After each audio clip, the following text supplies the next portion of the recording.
Bismillahirrahmanirrahim. Alhamdulillahirabbil alamin.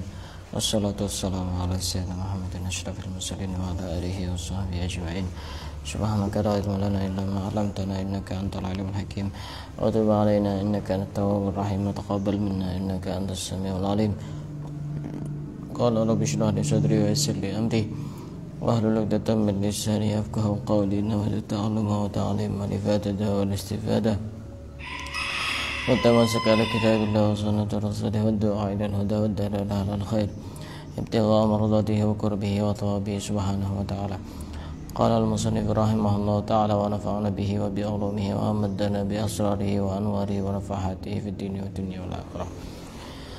Akan kita lanjutkan membaca kitab Nasha'ihul Ibad yang dikarang oleh Syekh Nawawi bin Umar dari Banten, Jawa Barat.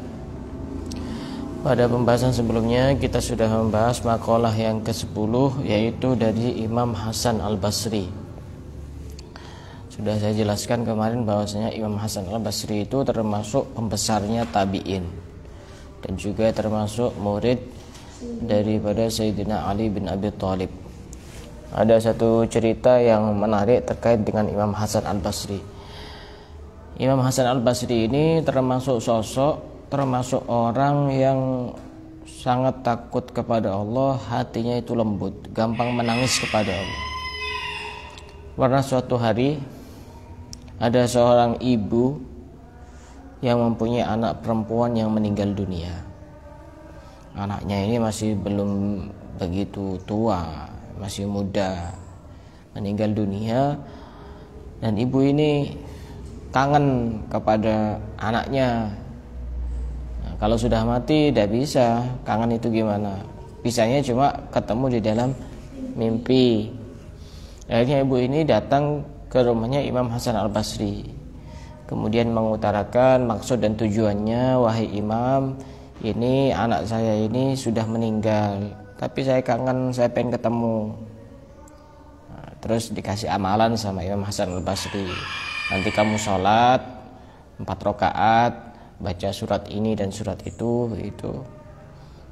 Kemudian nanti kamu setelah itu tidur. Nanti akan ketemu dengan anakmu di dalam mimpi. Sudah, setelah itu ibunya singkat cerita langsung pulang, langsung mengamalkan amalan yang dikasih oleh Imam Hasan Al-Basri. Setelah mengamalkan, ibunya tidur, dan betul di dalam mimpinya itu ibunya bertemu dengan anaknya. Tapi di situ ada kondisi yang sangat memprihatinkan dari anaknya. Ternyata anaknya disiksa oleh Allah, disiksa oleh malaikat. Baju-bajunya itu api semuanya. Ada kalung dari api, ada rantai dari api. Pokoknya mengenaskan, memprihatinkan, membuat ibunya ini merasa bersedih. Langsung tiba-tiba terbangun, kaget. Anaknya ternyata nasibnya tidak seperti apa yang dibayangkan. Akhirnya datang kepada Imam Hasan Al-Basri untuk yang kedua kalinya. Setelah datang, kemudian diceritakan, kemudian Imam Hasan Al-Basri menangis dengan kondisi anak ibunya ini sampai jatuh pingsan. Ibunya nangis, Imam Hasan Al-Basri juga nangis, pingsan sampai tertidur. Ya, singkat cerita, di dalam tidur itu Imam Hasan Al-Basri mimpi melihat sosok perempuan yang bajunya sangat bagus, ditempatkan di tempat yang bagus, di tempat yang indah, dikelilingi berbagai macam kenikmatan. Kemudian ditanya, "Kamu siapa, wahai perempuan?" "Aku adalah anak dari ibu yang datang kepadamu." Gitu. Kemudian Imam Hasan Al-Basri tanya lagi, "Bukannya kamu ini disiksa oleh Allah seperti yang diceritakan ibumu?" Dia menjawab, "Iya, betul. Tapi kenapa kok bisa berubah seperti ini?" Begini ceritanya. Kemarin itu ada orang soleh lewat di kuburan di mana aku dikuburkan. Setelah itu orang soleh ini membaca sholawat 1 kali dan dihadiahkan untuk ahli kubur yang ada di situ. Setelah orang soleh ini menghadiahkan satu bacaan sholawat kepada ahli kubur, tiba-tiba ada suara yang tidak tahu dari mana datangnya, angkat siksa kubur orang-orang yang ada di sini. Sehingga di situ banyak orang yang dibebaskan dari siksa kubur sebab satu sholawat dari orang soleh. Nah, ini penting.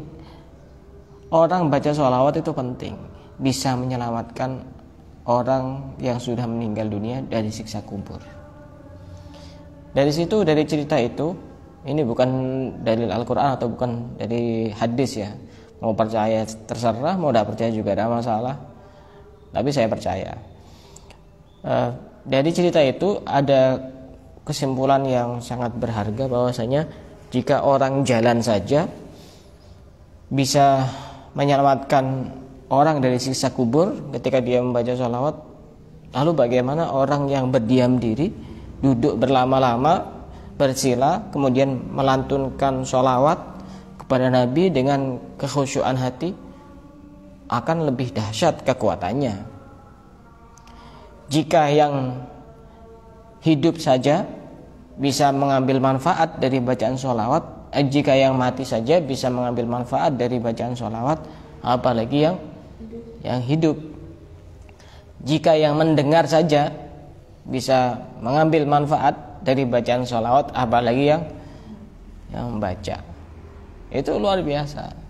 Makanya jangan sampai kita lupa untuk setiap hari membaca sholawat. Kita niatkan dengan niat-niat yang sangat banyak. Yang punya orang tua yang sudah meninggal, punya mbah yang sudah meninggal, punya guru-guru yang sudah meninggal, kita niatkan hadiahkan untuk mereka semua. Kita niatkan juga, ya Allah, saya niat dengan baca sholawat ini, semoga Engkau bisa merubah keadaan saya, bisa merubah sifat-sifat saya, bisa merubah akhlak saya, bisa merubah kebodohan saya. Orang itu sesuai dengan niatnya masing-masing. Insya Allah kalau niatnya bagus-bagus, apapun kalau itu yang bagus, niatkan untuk hal-hal yang baik. Misalkan hadir majelis taklim, hadir majelis ilmu, niatkan ini pahalanya saya niatkan untuk orang tua saya, untuk mbah-mbah saya, untuk guru-guru saya niatkan untuk agar saya ini bisa berubah. Niatkan yang bagus-bagus, pokoknya yang bagus-bagus. Insya Allah nanti akan berpengaruh itu. Itu terkait dengan Imam Hasan Al-Basri. Yang kemarin karena terburu-buru saya mau ke situ Bondo, masih belum sempat untuk bercerita. Ini dikodok ini. Dan cerita yang sangat terkenal yang kedua terkait dengan Imam Hasan Al-Basri adalah cerita tentang 3 orang yang bertamu kepada Imam Hasan Al-Basri. Satu, tamunya itu mengeluhkan bahwa di daerahnya itu terjadi paceklik yang begitu sangat panjang, sehingga di situ ada musim kemarau, tidak turun hujan. Ini apa solusinya wahai imam, kata tamu itu. Yang kedua, dia itu punya istri, sudah menikah lama tapi tidak punya anak, masih belum bisa diberi keturunan. Kemudian yang ketiga, dia itu mengeluhkan bahwa rezekinya tidak lancar, rezekinya seret, rezekinya itu menyendat-nyendat, rezekinya itu sedikit. Ini ada 3 tamu dengan permasalahan yang berbeda-beda. Kemudian Imam Hasan Al-Basri memberikan solusi. Tamu pertama, kamu banyak istighfar. Tamu kedua, kamu banyak istighfar. Tamu ketiga, kamu banyak istighfar. Tamunya heran, ini masalahnya beda-beda kok solusinya sama. Karena permasalahan seperti itu tidak bisa disamakan seperti obat dan penyakit. Orang punya penyakit sakit kepala, obatnya ada sendiri. Penyakit lambung, ada obatnya sendiri. Sakit gigi, ada obatnya sendiri. Obatnya apa Mbak ini sakit gigi? Nggak tahu. Beda obat. Tapi kalau permasalahan yang seperti itu bisa jadi solusinya sama, istighfar. Kemudian Imam Hasan Basri karena beliau adalah orang alim, beliau mengutip satu ayat Al-Quran, Faqultu astaghfiru rabbakum innahu kana ghaffara. Istighfarlah kalian kepada Tuhan kalian. Yursilis sama alaikum midrara. Maka Allah akan menurunkan hujan yang begitu sangat deras dari langit. Ya, ada dalilnya. Kemarin sekitar 2 hari yang lalu ada sholat istisqa di Tarim, minta hujan. Yang pada tahun-tahun yang sebelumnya saya belum pernah melihat ada sholat istisqa. Mungkin karena terlalu panas atau kekurangan air atau gimana, saya tidak tahu. Setelah sholat istisqa langsung mendung katanya. Banyak istighfar. Ya, yang kedua, wa yumditkum bi amwalin. Dan Allah akan memberikan kepada kalian harta-harta, uang, materi, kekayaan, wa banin, dan juga anak. Jadi bisa jadi permasalahan yang sedang kita hadapi saat ini bisa jadi kuncinya cuma satu, istighfar. Kita ini sudah banyak dosanya, makanya banyak masalah. Bisa jadi solusinya, jalan keluarnya adalah banyak istighfar. Tapi harus sholat. Istighfar terus tidak sholat, tidak bisa. Makanya ilmu sholat itu sebisa mungkin, sedetail mungkin benar-benar paham. Sholat sama wudhu, karena itu satu paket. Yang pertama kali sebelum sholat, wudhunya dulu. Karena misal ada orang paham tentang ilmu fikih sholat, sudah rukun-rukunnya terpenuhi, dia tidak melakukan hal-hal yang membatalkan sholat, tapi wudhunya masih tidak benar sesuai dengan aturan fikih, sah atau tidak sah? Tidak sah. Tidak sah sholatnya. Kenapa? Karena wudhu adalah syarat sah sholat. Iya, wudhu itu penting. Tadi malam itu saya ngajar bab wudhu, padahal ngaji kitab Sulam Taufik sudah hampir selesai. Khawatir ada yang tidak paham masalah wudhu, karena sekarang lagi ada yang viral di YouTube. Ada salah seorang ustadz yang cukup banyak ininya, followernya, subscribernya juga banyak, jutaan. Tapi saya kurang sependapat ya, karena tidak sesuai dengan apa yang saya pelajari selama ini. Misal satu contoh, bahasanya orang pada saat membasuh tangan itu kan katanya ustadz ini harus dari sini sampai ke siku, karena ilal marofik. Jadi kalau ilal marofik berarti sini dulu sampai sini. Jadi tidak bisa kalau dari sini ke sini. Kalau menurut fikih mazhab Syafi'i, ya mau dari sini sampai ke sini, mau dari sini sampai ke sini, tidak ada masalah. Tidak ada masalah, yang penting terkena air.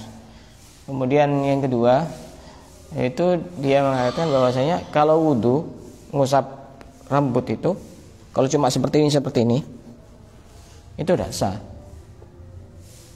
Tidak sah. Padahal menurut mazhab Imam Syafi'i, jangankan cuma seperti itu, satu rambut saja sudah diusap begini pakai air, itu sudah sah. Satu rambut itu sudah sah. Apalagi begini kan sudah banyak rambut itu. Nah, jadi ada hal-hal penting yang perlu untuk kita ulas, walaupun itu hal yang sudah maklum bagi sebagian orang, tapi kadang-kadang tidak paham. Akan kita lanjutkan maqalah yang ke-11. Wal maqalatul hadiyatu asyarata.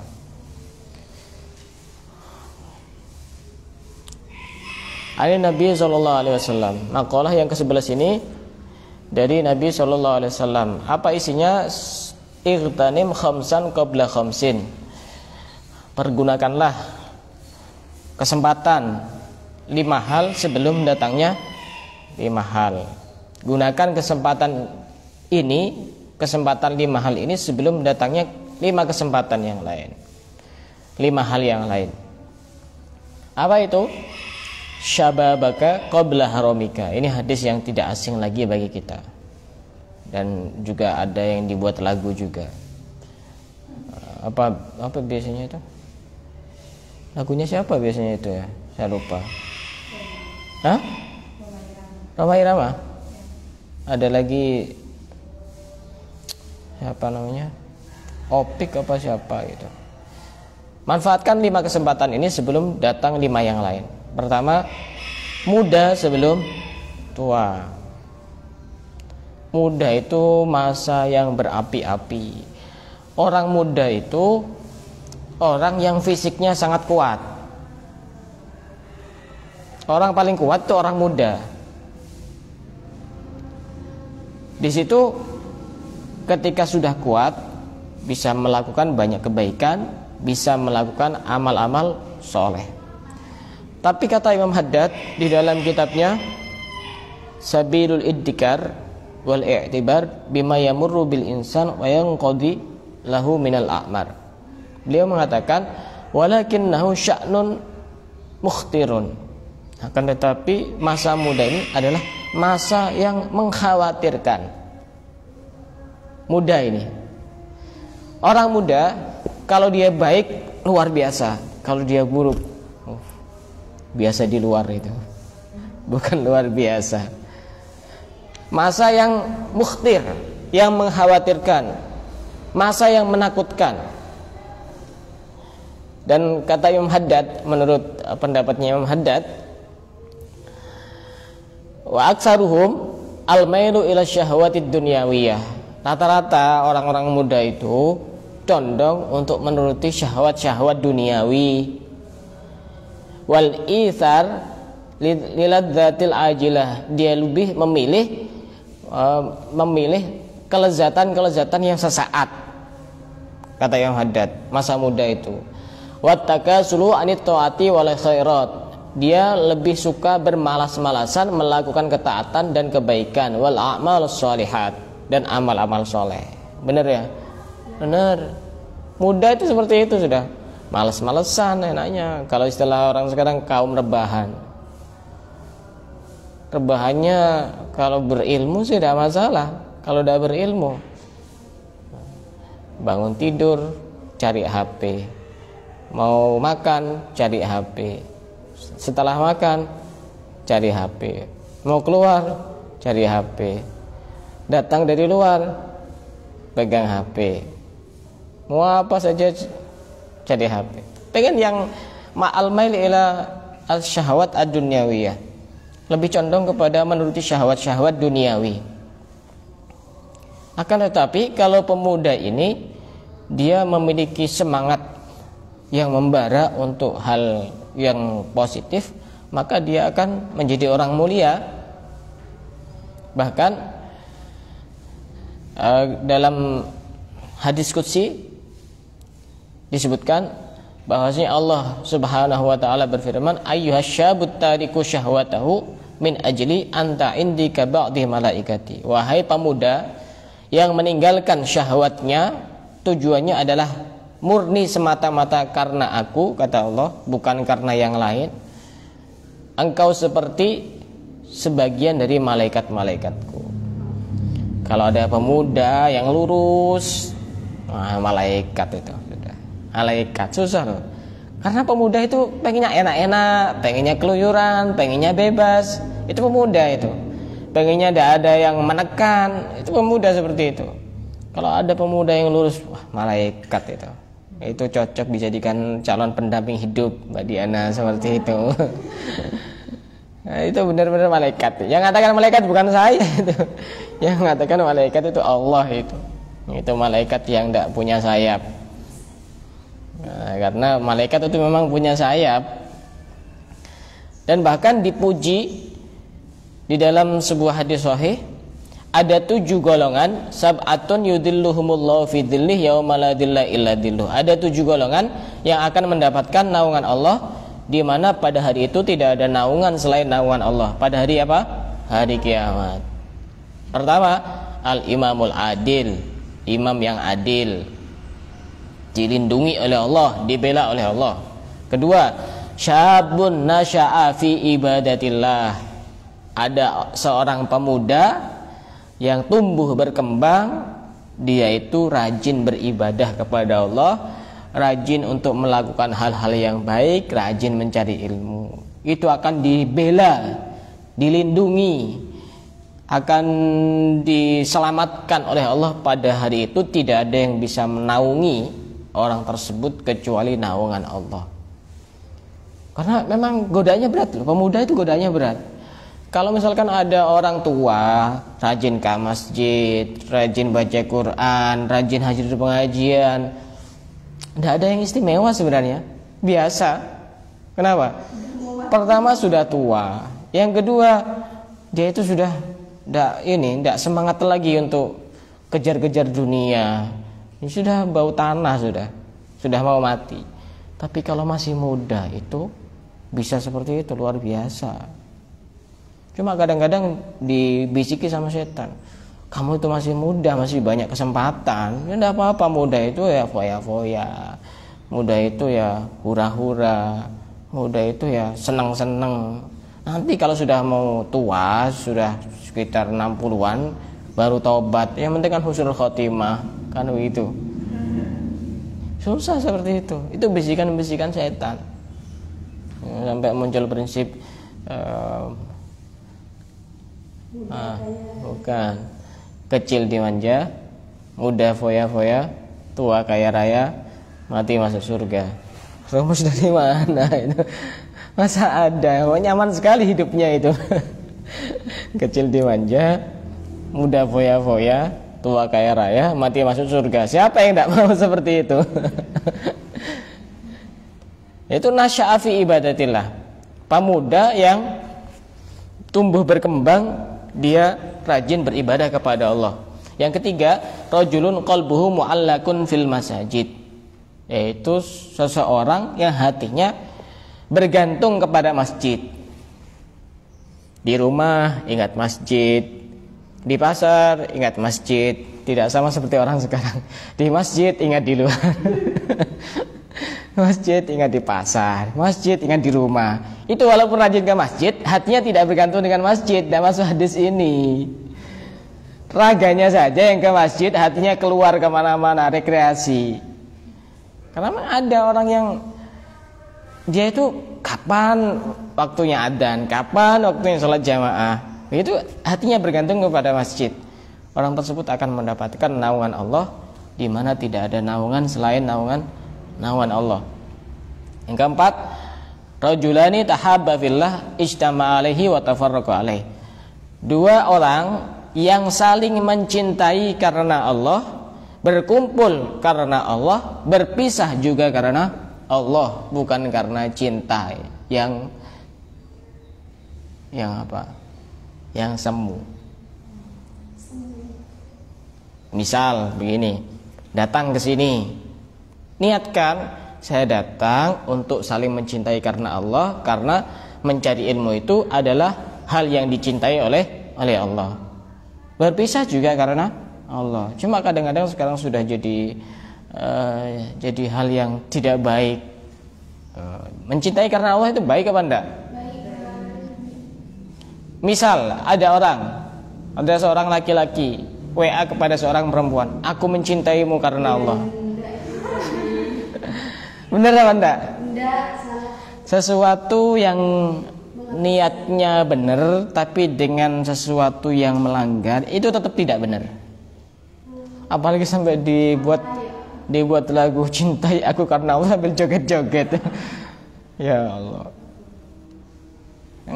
Nyebut nama-nama Allah, cintai aku karena Allah itu sambil joget-joget. Padahal itu kan hal yang sangat khidmat, hal yang sangat jadi seperti itu. Kadang solawatan dijadikan musik remix, tahu remix? Ya, semi disco itu. Dua orang yang mencintai karena Allah, berpisah karena Allah, berkumpul juga bertemu karena Allah. Yang kelima, rajulun da'atuhum ra'atun dzatu mansabin wa jamal faqala inna akhafullah. Ada seorang laki-laki yang diajak oleh seorang perempuan yang kaya, yang cantik, tapi dia masih mengatakan inni akhafullah, aku takut kepada Allah. Itu sangat tinggi derajatnya dan tidak sembarang orang bisa. Makanya semakin banyak godaan, semakin banyak pahala. Kayak pernah dijelaskan oleh Habib Muhammad Al-Habsyi Solo, muridnya Habib Taufik. Apa bedanya ngaji secara online, belajar secara online, taklim secara online dengan secara offline? Ya, kata beliau, pendapatnya beliau, pahala itu sesuai dengan kepayahan. Al ajru bi qadri ta'ab, kalau menurut kaidah fikihnya. Pahala itu sesuai dengan kepayahan. Orang datang ke sini payah, menghabiskan waktu dan tenaga, bisa jadi juga biaya. Butuh bensin bagi yang naik sepeda. Kalau di rumah ya seperti itu, tidak begitu payah. Kemudian juga ada pahala-pahala yang lain yang tidak bisa didapatkan ketika online. Apa? Bisa salaman, bisa kumpul niat silaturahim, bisa menambah ilmu kepada yang lain, bisa saling mengingatkan, bisa menebar senyum. Kalau online gimana? Masa senyum-senyum sendiri? Ada sisi positif, ada sisi negatif. Tapi kalau online, tapi dia hatinya memang benar-benar kuat, bisa jadi bisa ngalahkan yang offline. Karena hatinya masih kemana-mana, tidak nyambung. Itu bisa jadi lebih ini kepada yang online itu. Wa rajulun tasaddaqa bi sadaqatin fa akhfaha hatta la ta'lamu shimaluhu ma tunfiqu yaminuhu. Ada seseorang yang bersedekah dengan sedekah dan dia menyamarkan, menyembunyikan sedekahnya sehingga tangan kirinya tidak tahu apa yang dikeluarkan oleh tangan kanannya. Makanya sedekah yang paling afdal itu sedekah sir, sedekah yang rahasia. Makanya bagian dari sedekah yang rahasia, yang kita tidak merasa dan orang yang dikasih juga tidak merasa ketika membeli sesuatu. Kita tidak butuh kepada barang itu, tapi kita membeli, otomatis kan dia sudah dapat untung kan. Kita niatkan sedekah, kemungkinan untuk niat riya itu kecil, karena itu transaksi jual beli. Berbeda dengan di pasar, ini saya kasih, kadang bisa jadi pencitraan itu, bisa jadi itu cuma karena tebar pesona itu. Tapi kalau beli sesuatu, orang pun yang lihat di kanan kirinya yang dekat itu, oh ini transaksi jual beli, padahal di dalam hatinya niat ini saya sedekah, tidak ditawar misalkan, itu juga bagian dari sedekah itu. Kalau memang kita pengen sedekah, tidak usah tanya saya butuh atau tidak butuh, ya tinggal beli saja. Di situ ada terselip sedekah yang rahasia, tersembunyi, dan itu yang bernilai tinggi di hadapan Allah, sedekah yang sembunyi. Dan ternyata sedekah itu pengaruhnya besar. Saya dapat cerita dari seorang kiai, ada Kiai Halimi, namanya Kiai Halimi. Itu beliau punya anak, ada satu yang beda dengan anak-anaknya yang lain. Ternyata kenapa kok bisa beda? Kalau tidak salah umur 13 tahun sudah hafal Quran. Anaknya Kiai Halimi. Tidak tahu yang perempuan apa yang laki. Perempuan kayaknya. Laki-laki mungkin. Itu apa rahasianya? Katanya setiap hari itu orang tuanya sedekah diniatkan untuk anaknya, walaupun cuma sedikit, 1.000, 2.000. Ternyata bisa seperti itu pengaruhnya ke anak sedekah itu. Yang lain tidak sama. Ada anaknya salah satunya itu yang mondok, sudah kemana-mana pindah-pindah, nakal anaknya. Setelah itu dikasih terapi sedekah seperti itu, diniatkan untuk anaknya, ternyata berubah. Jadi coba niatkan orang lain yang agak susah dirubah karakternya, sifatnya, kita sedekah diniatkan untuk orang itu agar menjadi orang soleh, menjadi orang baik, orang yang bermanfaat. Itu bisa jadi berubah. Tidak ada yang mustahil. Yang ketujuh, rajulun dzakarallaha khalian fafawdat ainah. Ada seseorang yang berzikir dalam keadaan sepi kemudian menetes air matanya. Itu 7 golongan yang akan mendapatkan naungan Allah, di mana tidak ada naungan selain naungan Allah. Dan di sini termasuk yang mendapatkan naungan Allah adalah pemuda yang rajin taat kepada Allah. Pemuda itu umur berapa dari umur berapa? Jadi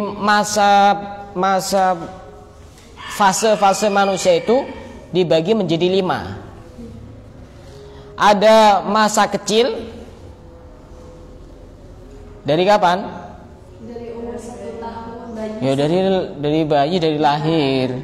Terus kalau dari umur 10 tahun, yang sebelum 10 tahun masa apa? Dan enggak ada masa enggak jadi. Enggak jadi.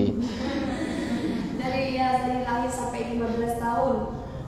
Masa kecil asiba namanya.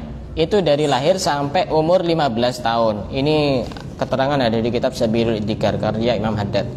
Beliau mengutip perkataan Imam Ibnul Jauzi.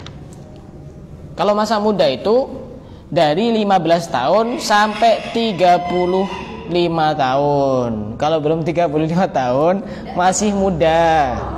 Tenang saja, masih muda. Masih belum tua. Ya. Sampai usia 35 tahun. Jadi masih muda. Yang belum 35 tahun tuh masih muda. Nah, saya 35 tahun juga masih muda. Masih muda kalau sampai 35 tahun. Setelah itu ada namanya masa, sampai bilang al-masa. Masa kuhulah. Kuhulah itu masa dari usia 35 tahun sampai 50 tahun. 50 tahun itu masih belum dikatakan masa tua. 50 tahun itu masih belum masa tua. Namanya masa kuhulah. Apa ya kalau dalam istilah bahasa Indonesia ya? Masa transisi mungkin. Dari muda menuju tua mungkin ya. Tidak tahu masa apa itu kuhulah itu. Apa? Ada yang tahu? Usia apa itu? Dari 35 sampai Dewasa. Bisa jadi dewasa. Ya, setelah itu asy-syaikhukhah, masa tua. Dari kapan? Dari umur 50 tahun sampai 70 tahun. Syaikhukhah itu. Dan yang paling akhir itu al-kibar. Kibar itu tua tapi sudah apa? Banget. Sangat tua. Istilahnya apa ya? Tua renta. Beda dengan tua biasa berarti ya? Ya. Beda lagi tua-tua keladi. Makin tua makin jadi. Itu dari usia 70 tahun sampai mati. Itu namanya al-kibar. Nah, di sini yang dimaksud adalah syababika qabla haramika. Manfaatkan usia mudamu sebelum usia tuamu. Yang dimaksud adalah al-kibar. Karena orang kalau sudah kibar umur 70 tahun, dia bisa apa? Masih muda kan masih semangat, apa-apa masih semangat, jalan masih kuat. Kalau sudah tua, gimana? Makanya orang-orang terdahulu itu orang yang banyak ibadahnya, ulama-ulama terdahulu yang banyak ibadahnya, beliau berwasiat kepada anak-anaknya untuk memperbanyak ibadah sebelum memasuki usia tua. Karena kalau sudah tua, sudah tidak bisa melakukan ibadah sebagaimana yang masih muda.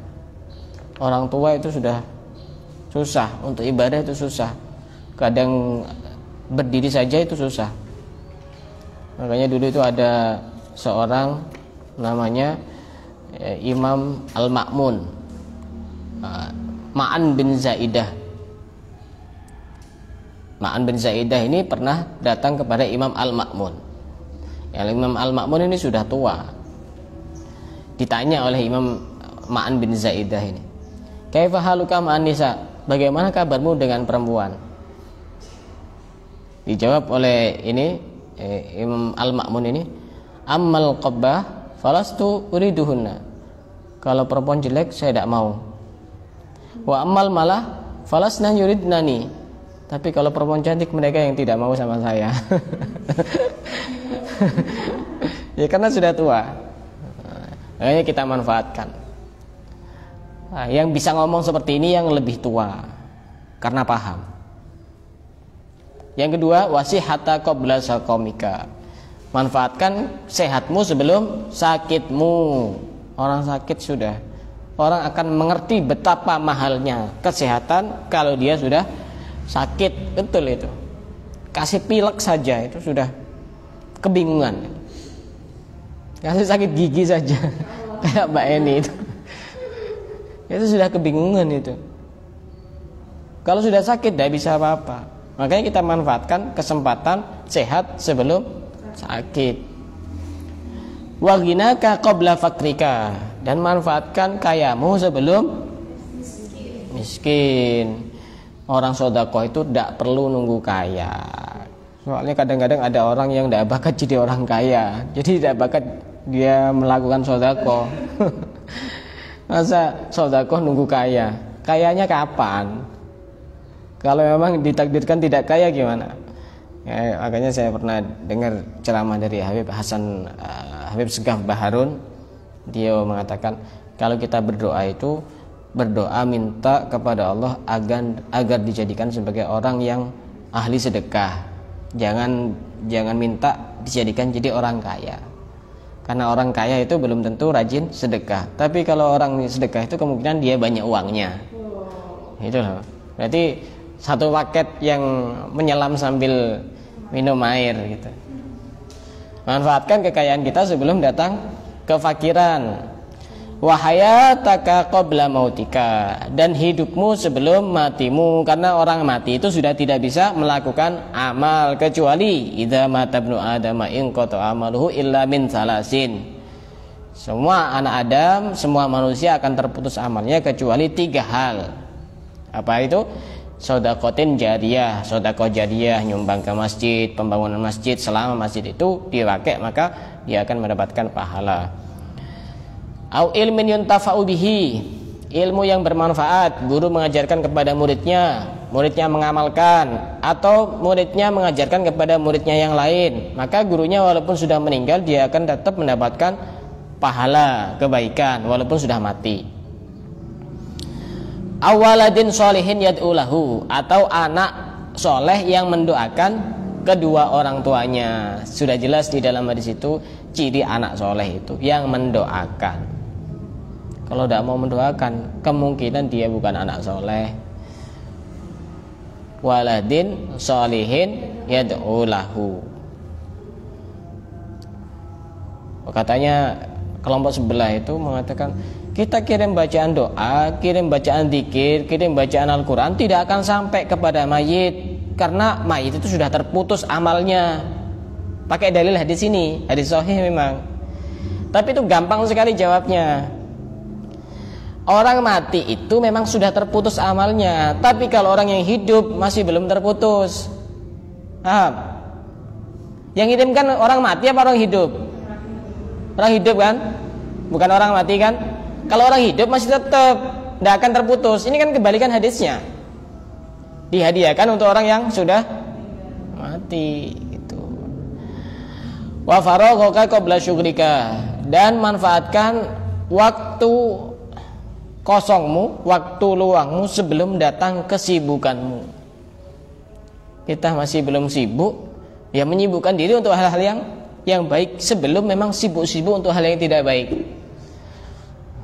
Oh nanti saja kalau sudah, pokoknya sekitar seminggu lagi, sebulan lagi saya akan melakukan hal yang baik. Tiba-tiba dia kerja sibuk, tidak sholat, tidak zikir, tidak cari ilmu. Misalnya sendiri, tidak memanfaatkan kekosongan, kesempatan, kesenggangan sehingga datang kesibukan yang lain. Ada yang mengartikan di sini kesibukan ketika sudah berada di akhirat, sibuk disiksa. Kenapa? Karena dia di dunia kekosongannya tidak diisi dengan hal-hal yang menyibukkan, yang bersifat manfaat atau bersifat hal yang positif. Itu pesan 5 dari Nabi kita. Manfaatkan usia mudamu sebelum datang usia tua, manfaatkan kesehatanmu sebelum sakit, manfaatkan kekayaanmu sebelum miskin, manfaatkan hidupmu sebelum matimu, dan manfaatkan waktu luangmu sebelum sibuk. Wallahu a'lam bishawab.